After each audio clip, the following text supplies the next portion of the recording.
water tower restaurant. I'm trapped. I got no way out. You're pretty cute. You're pretty rough. The battle took place over 2 months, but most of the fighting was on. Around. They go like.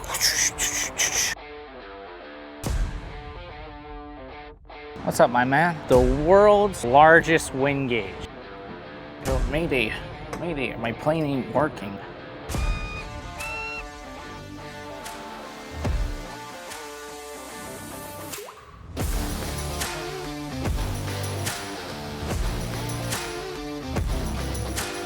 Hello everyone, welcome to the Wandering series, a series where we just kind of wander around at this point. Today I am in Lethbridge, Alberta because they have a water tower that they converted into a restaurant. So before that, we're going to do a little bit of exploring first. First I headed to the Birds of Prey Centre, Canada's largest rehabilitation and interpretive facility for birds of prey, and it's just a 10-minute drive from Lethbridge in a small town called Coaldale. Widely regarded as a must-see attraction in the area, and being not too far, I thought it would be a fun experience to go check out. Admission costs $14 for an adult, but I got access to a season pass for this place, so for me, it was free. Oh, you have a season pass? Yeah. Okay, yeah, you're good. Self-guided tour, eh? Oh, there's a bunch of ducks. Oh my god, there's so many of them. Oh my god. There's so many. Oh, you're so cute. There's so many ducks. Look at, doing a little march. You're not a duck. You're a goose. What are you doing here? You don't belong here. That's kind of bad to say. I like the green one. Oh, look at that. Look how close they're coming. Oh, you can get some duck facts in. Male ducks are called Drake? Like the rapper? Drax? Drax like Guardians of the Galaxy? This goose keeps staring at me. You're not a duck. I'm not here for you. Oh, they're coming really close. Look at that. Oh, hello. Let's see what else is down here. I think this is just like a little loop. Where's the hawk? There he is. Hello. Look at you. Focus on the bird, not the fence. Hi. Why don't look at me like that? Walking around, I found my new favorite owl and the cutest one that I have ever seen. The long-eared owl, and this one is just so cute. I love this owl, and I love his ears. Quack, quack. Oh, he's up there. There you are. Look at you. Dark head and chest, like wearing a hood. Yeah, it does look like he's kind of wearing a hood, doesn't he? What is this? Fugarus? Fugalicious. Ah, that guy's pretty sweet looking. This place is actually really cool. I didn't even know it like existed, basically. I don't even think I've ever been here before, so it's all really kind of new and neat. Should have brought my big camera. This is a sharp-shinned hawk. Oh, stand still. I need to get you. You're too skittery. And it just focuses on the fence. Stop it. Oh, well, I guess that's a little bit better. Wait, hold up. Vocalization or hoot sounds like who cooks for you. What? The vocalization sounds like who cooks for you. I was reading that and I had no idea like how it sounded, but you gave just the perfect example. Hey, can you turn to look at the camera? Can you like turn your little body around for me? Oh, thank you. Oh my god, these things are huge. What is this? This is a raven? They are ravens. Nevermore. Tap, tap, tapping on my window tilt door? Is that how it goes? Actually, the ravens are pretty dope. I didn't know they were this big. Oh, that one just dropped.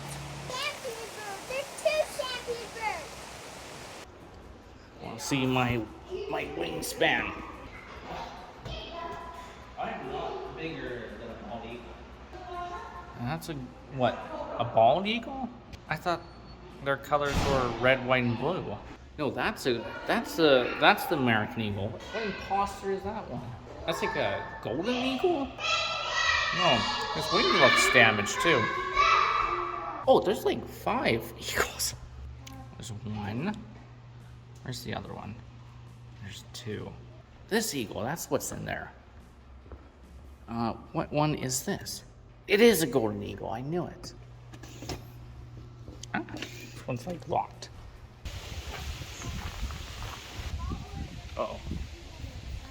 Staring at me. Oh. Oh, look at you. Like, one just kind of looks high. Oh. Oh. What's that side-eye glance? Hello. He looks a bit confused about me. I am your friend, I think. Unless you attack. What is that? Oh, they have names. Its name is Pancake. Who is this guy? This is Oriole. Oh, look at you. What's his name? This one here is Ash. That's Ash. Yes. Catch him? No. No. You're pretty cute. You're pretty. Oh. What's the dance he's doing? What is it? So he's kind of bobbing his head like that because he's just curious of all the leaves that are moving and the wind especially. So he's kind of a little bit riled up because of the weather. Oh, too windy? Yeah, that is also a great horn. So both of these are great horns. It's just George there. Right. He's fully mature. Okay. And Ash is just a juvenile, so he's only about 5 months. Oh, okay. Oh, they're huge for 5 months. Oh yes, these guys grow about this size when they're around 2 to 3 months old. Oh wow. Oh yeah, because he's got his little leaf. Yeah, he likes to rip them up. Oh, does he? Yeah. Yeah, and all the owls you guys see don't get released due to either permanent injury or coming in too young. Right. Okay. Believe it or not, Aspen's only about 5 months old. Aww. So these guys just like basically kind of just like chill out here, eh? Yeah. Okay. And they are quite content with it. So in the wild, they already spend 90% of their lives just sitting around. Oh. They don't fly unless they have to, and it's usually to catch prey. So if you have any other questions, just feel free to ask. Actually, you got all those ducks there. Can you feed them? Like, is it like a thing you can buy? Yeah, we have duck food in the gift shop. Oh, okay. Well, thank you. I know how to feed the ducks now. Birds of Prey Center doesn't just showcase these incredible birds, it offers interactive experiences like flying demonstrations, giving you a glimpse into their rehabilitation program, and you can even hold the owls. But by far my favorite part of this place are the ducks. Here you can buy some duck food and feed them. I would like to buy some duck food. I'm very excited to feed the ducks. I gotta like call them over, like, okay, how am I doing this? I gotta like put down. They're already waiting. I guess I shouldn't like dump it on them. Oh my god, they're everywhere. I don't know how to do this. Oh no. I'm then surrounded. Hey. This one's just trying to. Oh no. No. There's plenty of food down there. He wants it like fed to him. No. This was a terrible idea.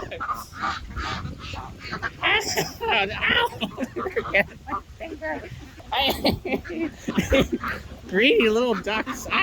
Put it in the fridge. No. I gotta escape. They're vicious. They just swarmed me. This feels exactly like The Walking Dead, just with ducks. Like I'm trapped. I got no way out. They're just staring at me. They're attacking each other now. They're vicious. Oh, this one's letting me pet it. Actually, their feathers are so soft. I've never fed ducks before, but I can assure you that this was the funnest thing I have done in years. And I'm not exaggerating. I loved this. I didn't even think I would enjoy it that much, but feeding them has actually restored a part of my soul that has long been dead and gone for years. I actually had a lot of fun at the Birds of Prey Foundation. There are many different bird species for you to see and take pictures of, and you can learn a lot here too if you're into birds. But I would say this place is worth it, even for just feeding the ducks alone. But after feeding the ducks, it was time to head to our next attraction. We headed towards the Lethbridge Visitor Center, where they have something that's, well, I'll let you take a look. It's getting super windy, but here we have the world's largest wind gauge. Built in 1985 for the Lethbridge centennial birthday, the wind gauge stands 18 feet tall and it was originally supposed to swing, but the designers were concerned about safety, so it got welded to the ground, which just kinda sucks. Like, if you can't understand a 10-ton metal ball could hurt you, well, that's on you. But my biggest disappointment is that it doesn't even look like a wind gauge. This is a wind gauge. This is a f***ing wrecking ball. This is a wrecking ball. This ain't a wind gauge. Oh, that's solid. Lethbridge wind gauge. When ball hangs at 22, it's calm. When ball hangs at 45, it's fairly calm. When it's at 90 degrees, it's a little windy. When train stretches, kind of brisk. And when chain breaks, surely windy. Okay, at 90 degrees, I don't think this thing moves. Because it's pretty windy right now, and it's just like standing there. Plus, like, the wind gauges, they go like around. They go like this. What? This just would swing, right? There's like a footprint up there. How is that possible? Okay, look at this. That's my height, right?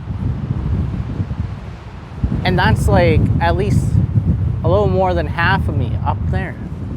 What the fuck? They got handprints way up there. I'm too short for that. But yeah, this is the wind gauge. How very exciting.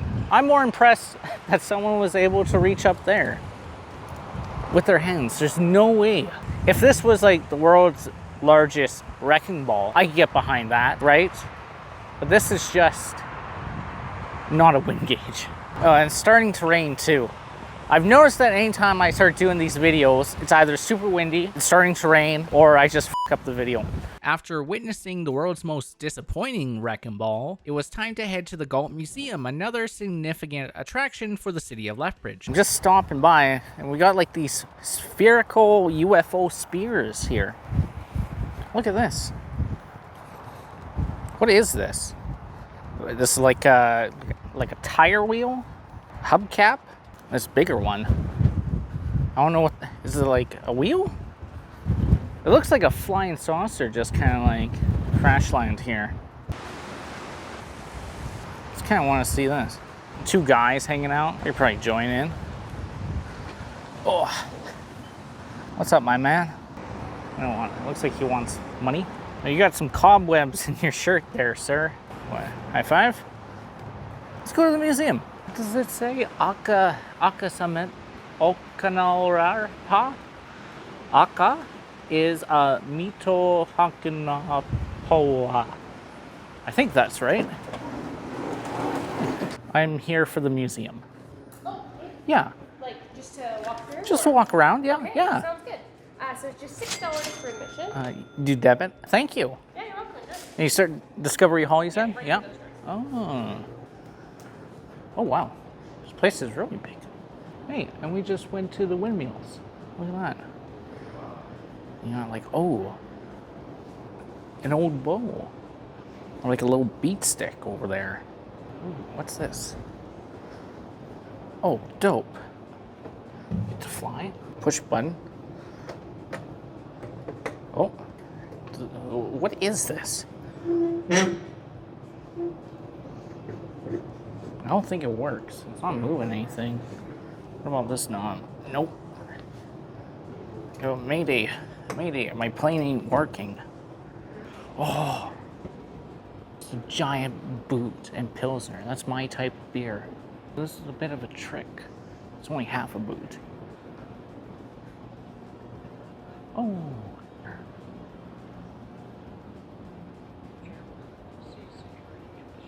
Old like camera station TV. Imagine carrying that around. And now all it is like a phone.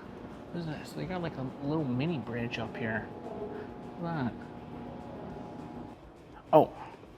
This is more promotion for our stuff. Shameless self-promotion is always a good thing. Oh.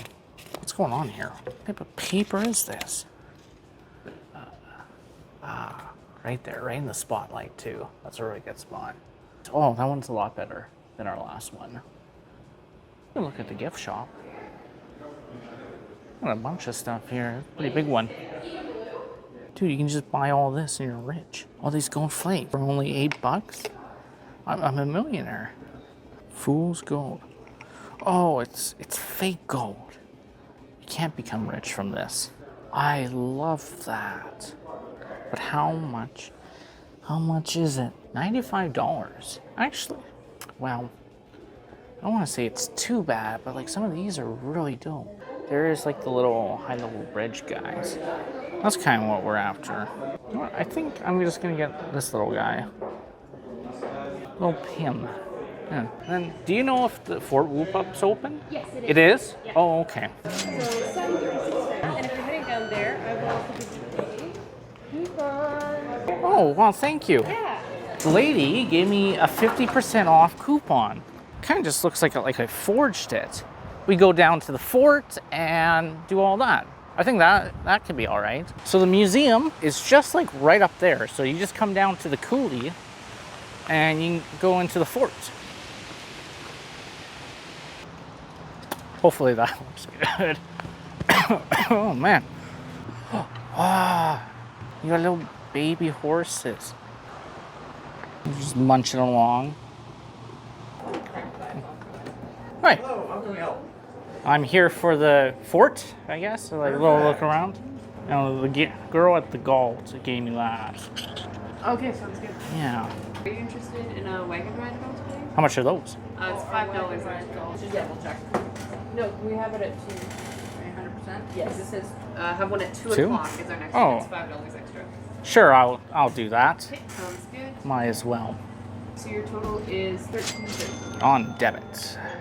Fort Whoop Up was established in the 1860s as a fur trading post during the height of the buffalo fur trade. Still, more notably, Fort Whoop Up gained a reputation for its involvement in the whiskey trade. See, many men from the United States went up north to Montana for opportunities after the American Civil War ended in 1865. Some of these men were traders who would trade mostly with whiskey because it was extremely cheap to produce and the margins were extremely high. However, there was a problem in Montana. It was illegal to sell or trade whiskey in Montana's Indian country. So the traders went even further north into Canada to the Northwest Territories, known today as the provinces of Alberta and Saskatchewan. Here, there was no law enforcing the ban on selling whiskey, so traders set up forts along the Whiskey Trail to trade whiskey with the Native Americans to get the highly sought after buffalo pelts. And around the same time that was happening, the Dominion of Canada was created on July 1st, 1867, basically when Canada became a country, and the Northwest Territories were transferred to the Dominion. Still, there was no government presence in the Northwest, making the region lawless, and the traders could continue trading whiskey without any consequences. This all came to a head in 1873 when some American bison hunters, wolfers, and American and Canadian whiskey traders went to a Assiniboine camp in Cypress Hills in search of their missing horses, which they thought were stolen by the Assiniboine. Arguments broke out and the two groups started fighting, causing the death of 13 Assiniboine and 1 wolfer. This event became known as the Cypress Hills Massacre. News reached the newly formed government about the massacre, which then sent the newly created Northwest Mounted Police, who set off to the northwest to bring law and order to the area. But during their march, news broke that the police were coming, and so the traders fled, some returning to the States, or some even staying and becoming legitimate traders. When the Northwest Mounted Police finally arrived at Fort Whoop Up, it was basically abandoned. After that, the Northwest Mounted Police set up a fort known as Fort McLeod, which acted as their base of operation in the Northwest Territories and bringing law and order to the area and bringing control of the whiskey trade by 1875. Oh, here we go. The repeating repeating rifle, people. The gun that won the West. Oh, is this a cannonball? Oh, they're fake cannonballs. Oh, I like these guns. That's a huge one. Huge musket. I love repeating rifles. They just look so cool. I didn't know they had plastic chairs back then. No. 2012 was very special in the sense that everybody knew about this place because when people were traveling, many traders would pass through Alberta to go to the north where the gold rush was happening in Yukon and in Alaska. I don't think I'm supposed to be part of that. Wait a second. What's this? Actually, the Ford people were pretty advanced. They got like night vision cameras, security cameras. This place was pretty well guarded. You know, I feel like it's not very good for it because, like, yeah, look at that guy up there. They had guns. They could just snipe through here. Not the greatest for it, actually. Now that I think about it, kind of get like a little ladder, right? You just kind of climb up and you just like start popping people on the other side. Nitski in Ayatakapinan. Nitzitapia. Notorious. Oh, all right, well that's the fort. That wasn't too bad, but we gotta go do our horse ride. Oh, I think it's only gonna be me on this ride. I got the whole wagon to myself. We can go? All right. Where do you want me? We can load it up in the back. Oh, okay. Well, just me and you. Well, that's all right. And I'll be hopping on as soon as Oh, okay. All to myself. That's really nice. Not too bad. Uh-oh. Oh, God.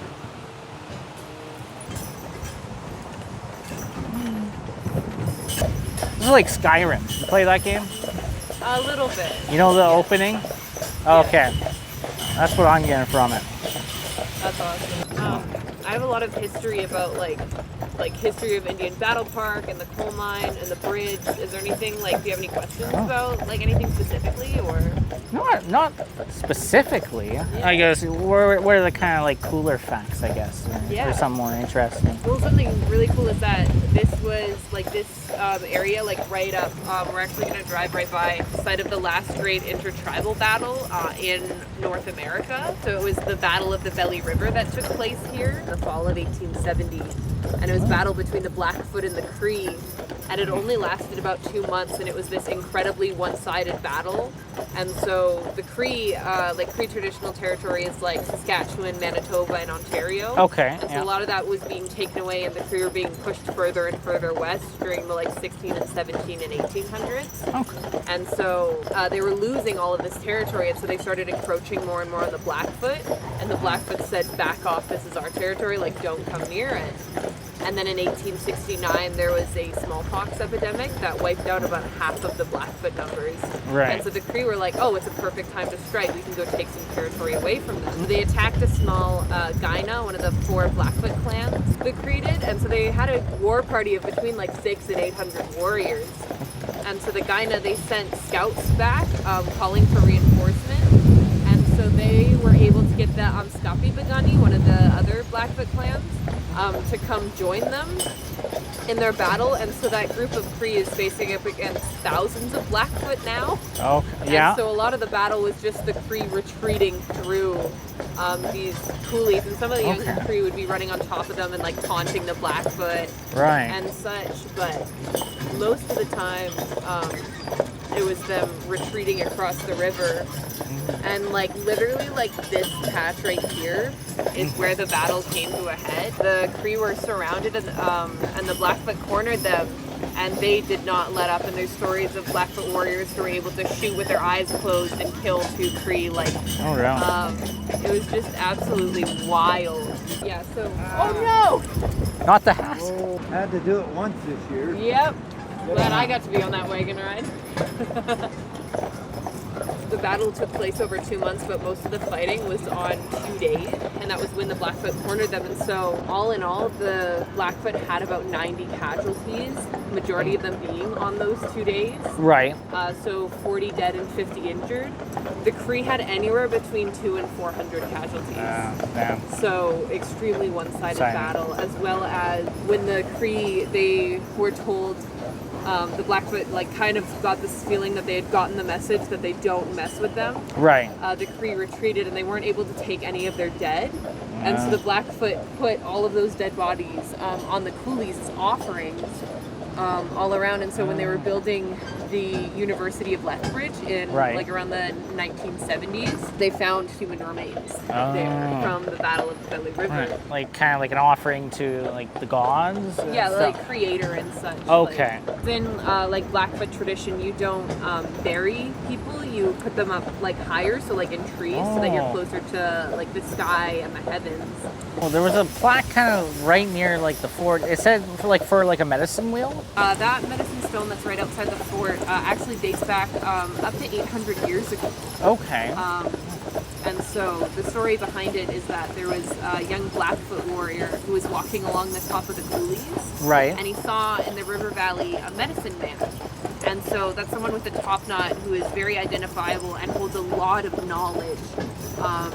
And so this young Blackfoot warrior wanted to go and speak with this medicine man. So he traveled down into the coulees, but lost sight of him. And so was like searching and couldn't find him anywhere. And so he grew tired and he rested up against a stone.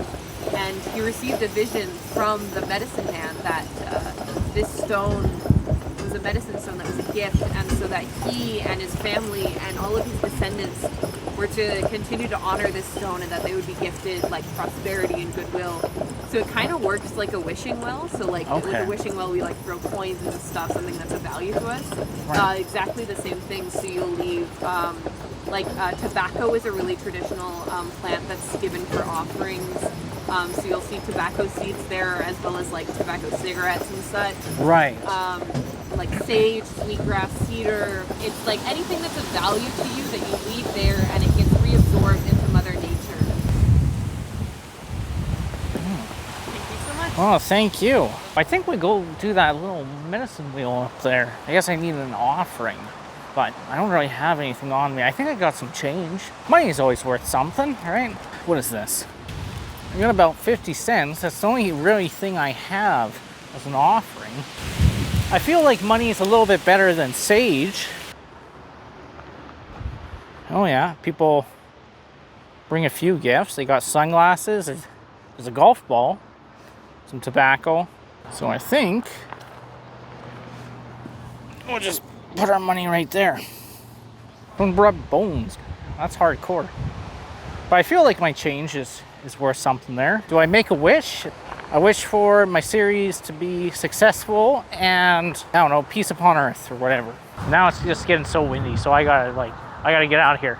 After my carriage ride, we do have one more attraction that we gotta see. The Lethbridge Viaduct, also known as the High Level Bridge, began construction in 1907 and was completed in 1909 and was built by the Canadian Pacific Railway Company, costing $1,334,000, or with today's inflation, a bit over $34 million. The viaduct is the longest and highest trestle bridge in the world, spanning 1.6 kilometers long and 96 meters high. But the most impressive aspect about this bridge to me was, although it took 2 years to build, that was mostly because of setbacks. One, there was a fire in the coulees, and two, there was a flooding, and third, the workers also went on strike. But if you take those setbacks away and count only the time the workers were actually working on the bridge, it only took them 10 months to build, with a crew of only 150 men and only 3 casualties. I just find that really impressive, since it now takes 20 years to build anything. Also, with the High Level Bridge, it was shown in an episode of the TV show called The Last of Us, set in a post-apocalyptic world ravaged by a fungal infection that turns human into aggressive creatures known as infected. The story follows the journey of Joel, a smuggler, and Ellie, a teenage girl immune to the infection, as they traverse across the United States, but a lot of that show was filmed in Alberta, and the 4th episode shows the bridge destroyed as they drive by. It's very quick, but it was really cool to see, and seeing the bridge in person for years and finally seeing it on a TV show I thought was just extremely cool. Just seeing how massive this bridge is and the work that it took to build it, I would say this is worth a stop at least.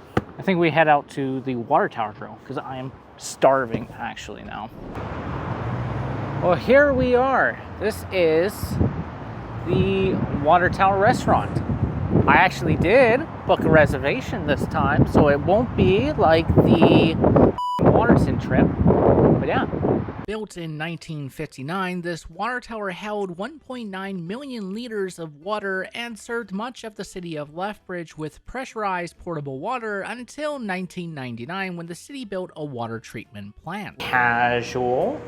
Because we are casual type of guys. I don't know. Do you think they would, oh God.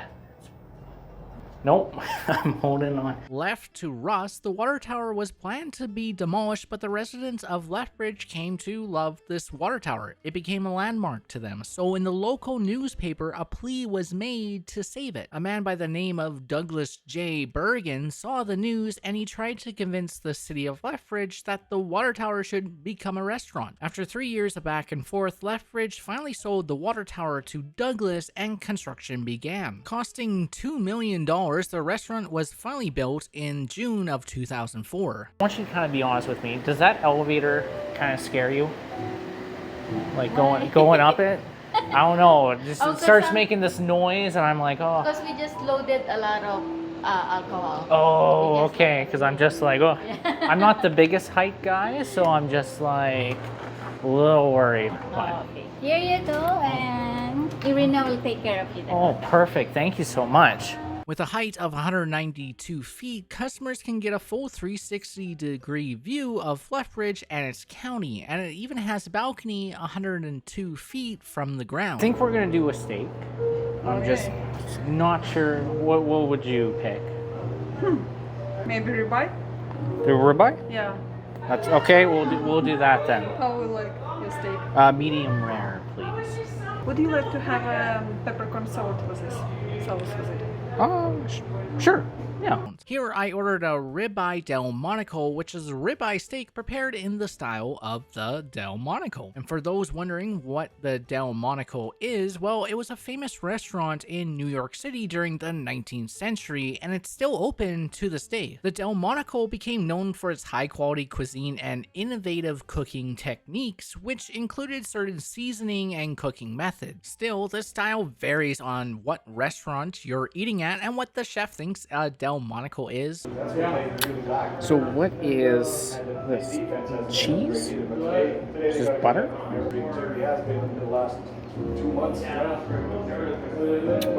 That is butter. I think we start off with the carrots.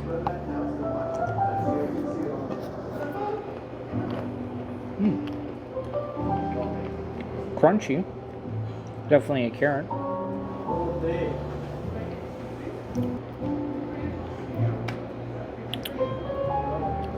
Ooh, that does seem pretty good.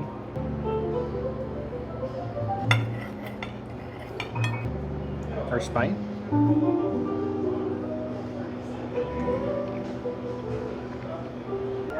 That's really good.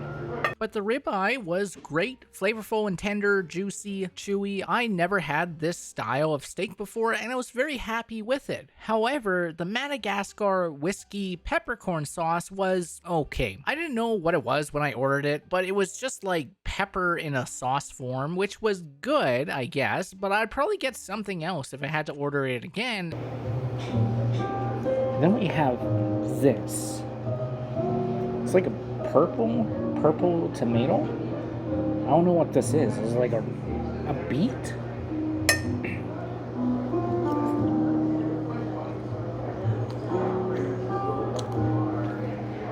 No. Well, that's definitely a potato. If I cut it, no, it's just pure purple. That's weird. It tastes like a potato. Corn's great.